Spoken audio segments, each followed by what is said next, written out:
네, 안녕하세요. 강북청솔단임 전략단임 박성희라고 합니다. 반갑습니다. 네, 오늘 소개할 내용은 2025학년도 중앙대학교 대입 전형 시행 계획안에 대해서 몇 가지 말씀을 드리고자 합니다. 큰 변동사항 또 디테일하게는 말씀드릴 수는 없고요. 네, 대략적으로 이렇게 변화가 추구가 되고 있다 이렇게 생각하시고 봐주시면 되겠습니다. 자, 먼저 중앙대학교 입시에서의 가장 큰 특징은요, 수시 학생부 종합전형의 면접 방법의 변형상, 또 정시에서 사회탐구 반영 비율을 높인 이 두 가지에 포커스를 맞춰서 봐주시면 되겠습니다. 네, 먼저 시행 계획 말씀드리도록 하겠습니다. 시행 계획은요, 일반적인 전형이라고 생각하시면 됩니다. CAU 융합형 인재 전형, 그 다음에 CAU 탐구형 인재 전형, CAU 어울림 지원 자격의 일부 확대 정시, 또 수능 성적 활용 시 수능 응시 영역의 지정 해제, 계열 구분 없이 수학 응시 영역 제한 없고 탐구 사과탐에 하나여 응시한다. 정시 수능에서 영역별 반영 비율 변경 및 탐구 영역에 가산점을 도입했다. 이렇게 얘기할 수 있겠습니다. 자, 여기서 CAU 융합형 인재, 낯선 어휘시죠? 예전에는 다빈치 전형이었습니다. 자, 그러나 지금 안성에 중앙대학교 안성 캠퍼스를 다빈치 캠퍼스로 교명을 변경하는 와중에 다빈치 전형이라고 하면 왠지 중대 안성 캠퍼스에 대한 전형이라 생각할 수 있어서 융합형 전형이라고 했으니까 이 점 참조하시길 바라겠고요. 네, 계속해서 자, 그러면 먼저 첫 번째 모집 단위별 인원의 변화입니다. 네, 중앙대는 2024년, 2025년 네, 큰 변화가 없습니다. 약간의 증감은 있겠지만은 큰 변화 없이 그냥 네, 올해와 똑같이 인원이 이루어진다라고 판단을 하시면 되겠습니다. 학과별 인원은 변동이 있습니다. 이것은 추후 네, 세부 계획안이 나오면 다시 한번 언급을 하도록 하겠습니다. 자, 먼저 이 중에서 수시 전형에 해당하는 교과 전형에 대해서 말씀드리도록 하겠습니다. 자, 교과 전형은 학교 내신을 100% 반영하는 전형입니다. 즉 학교 생활 충실자들에 대한 전형이라고 보면 되겠죠. 허나 학교 내신으로만 그 학생을 판단할 수 없어서 수능 최저 등급을 걸어놓는 전형이다. 이렇게 이해를 하시면 되겠습니다. 자, 여기서 이제 중요한 게 학교장 추천 고교별 추천 인원을 20명으로 제한을 한다는 겁니다. 20명입니다. 자, 20명이라는 의미가 뭘까요? 재학생들만 할까요? 그렇진 않겠죠. 네, 재수생, N수생들도 지원이 가능할 수 있다라는 점 알고 있으면 되겠고요. 자, 그 다음에 성적 100% 반영이고요. 그 다음에 수능 최저가 있습니다. 자, 여기서 수능 최저가 좀 확인할 파트가 있는데요. 바로 영어 과목입니다.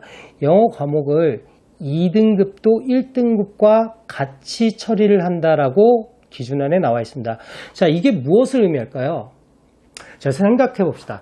자, 제가 내신이 조금 높아요. 허나 최저 등급이 안 나온 학생들이 일반고에는 존재를 합니다.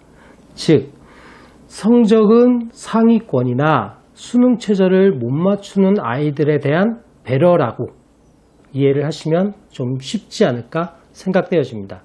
자, 그렇다면 이것을 중점으로 보면 최저가 완화가 됐기 때문에 즉 내신 성적은 높아진다. 합불의 내신 성적은 높아질 수 있다라고 판단을 하시면 되겠네요. 네, 두 번째 네, 수시에서 네, 가장 많이 뽑죠. 종합전형입니다. 종합전형은 크게 CAU 탐구형 인재전형과 그 다음에 CAU 융합형 인재전형이 있습니다. 먼저 좀 전에 얘기했듯이 CAU 융합형 인재 전형은 전 다빈치 전형이었습니다.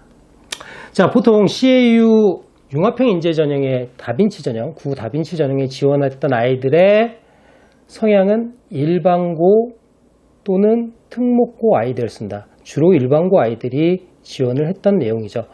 자, 평가 항목을 보면요. 자기 주도성, 발전 가능성, 전공 잠재력, 학업 능력, 공동체 의식 및 협동 능력 등으로 인해서 펜타곤 생각하시면 됩니다. 그 모양을 다 만족하는 아이들을 뽑겠다라는 얘기죠. 자, 전에는 면접이 있었습니다. 네, 올해서부터는요, 융합형 인재전형에서 면접이 빠졌습니다. 반면에 탐구형 인재전형은 자사고, 특목고 아이들이 지원하는 종합전형입니다. 자, 저번까지는 이 탐구형 인재전형에서 면접은 빠졌습니다. 근데 2025학년도부터는 탐구형 인재전형에 면접을 집어넣는다고 합니다. 자, 중앙대가 왜 이런 결정을 하게 됐을까요? 네, 생기부의 과세특에 너무 부풀림 현상이 있더라 라고 판단해서 그 부풀림을 필터링하기 위해서 면접을 집어넣었다라고 생각이 됩니다.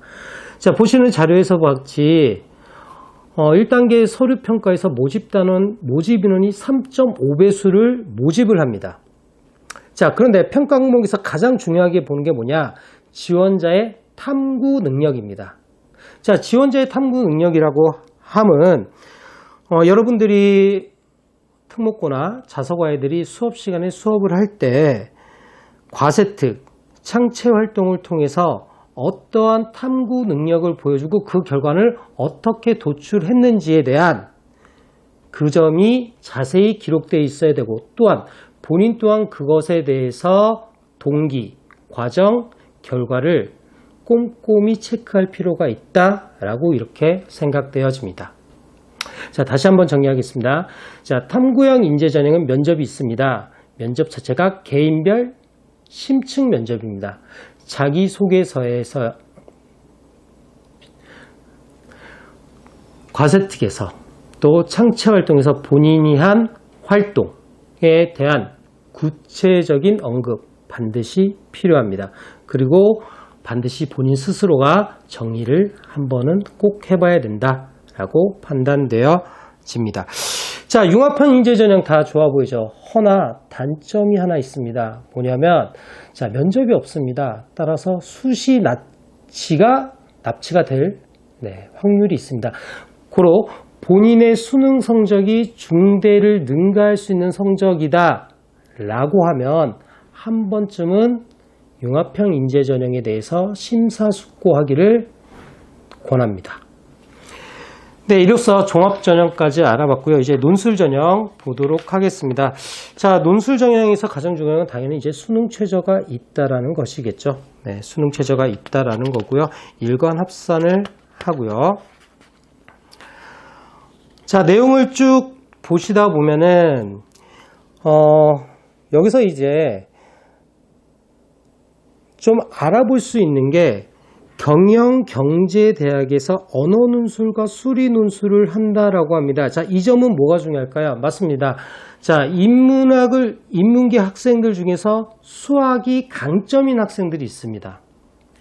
자, 비록 본인의 성적이 2등급 후반이나 3등급 초반대이나 국어와 수리가 잘 체화되어 있고 잘 정리가 되어 있고 성적 향상이 어느 정도 보이는 학생들은 경영경제 논술을 추천하는 바입니다. 자, 내신 반영에서 반영 효과의 상위 5과목 석차 등급을 반영을 한다라고 합니다. 자, 여기서 상위 5과목의 반영입니다. 즉, 큰 변별력을 두지 않는다는 얘기겠죠. 또한 진로 선택 과목의 성취도는 미반영입니다. 자, 논술 전형에서의 내신 반영 비율, 여기서는 30% 정도 반영을 한다고 하지만 실질적으로는 제로섬이다, 이렇게 판단하실 수 있습니다. 네, 지금까지 저희는 이제 중앙대학교 수시 모집에 대해서 2022학년도 수시 모집에 대해서 알아봤습니다. 자, 보시다시피 중앙대가 조금 달라진 점이 뭘까요? 네, 일반고 학생들에게 길을 좀 많이 터줬다는 느낌이 들지 않나요? 자, 영어가 2등급도 1등급으로 한다. 그리고 면접을 보지 않는다. 라는 것은 중앙대가 일반고 학생의 최상위권에 대한 배려가 이번 2025학년도부터 들어간다 라고 그렇게 봐도 괜찮을 것 같습니다. 자, 이제 수능 전형 정시로 넘어가 보도록 하겠습니다. 자, 마지막으로 이제 정시인데요. 네.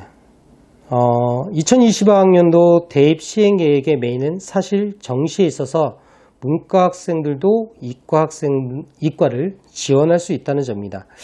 자, 이러한 경우 사실 이제 국어, 수학, 영어가 이미 공통으로 보고 있기 때문에 탐구의 영향이 커질 수밖에 없는데요. 자, 기존의 탐구 영역이요.